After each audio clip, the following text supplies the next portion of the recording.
So I have looked at these two data sets in the Epstein files before. And okay, so they said the person reminded me that it's going to be the year 2045 estimated that the Bill and Melinda Gates Foundation is going to be shutting down. I guess because he's just drawing down his business due to aging and retirement. He probably wants a private life. I'm just speculating that on his part. I don't speak for him. I don't know the man, never met him before ever in my life. But what this says, the Prime Minister appreciated Bill Gates' continued interest and support for the polio eradication in Pakistan. The Prime Minister also shared with Bill Gates his government's vision on science and technology promotions. So now this is the kind of thing that Bill Gates, it's like I get what he's doing. So in the United States, and this goes unnoticed, this goes completely unnoticed. So Bill Gates is the beneficiary of all this money, all this government grant money and stuff that's put out there, because he's trying to raise awareness of fraud, waste, and abuse within the medical industry and vaccinations. We're probably going to have more of this with COVID.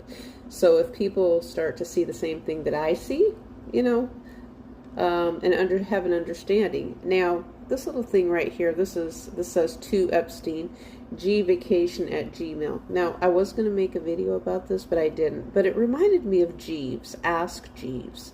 So Ask Jeeves was a popular website. I don't know who did it. But subject, Bill Gates, I have my calendar to remind you for dinner. Okay, so this is a little bit more fascinating here. So this is about a dinner that Bill Gates had. There's a man named Walter Kemp. I believe they're discussing the vaccination in Pakistan. It says the Prime Minister informed Bill Gates that his government has redoubled its efforts to ensure effective implementation of the National Emergency Action Plan to completely eradicate polio in Pakistan. And so what it's doing, in the United States, we had we still do, I believe, to this day, mandatory vaccinations in the United States.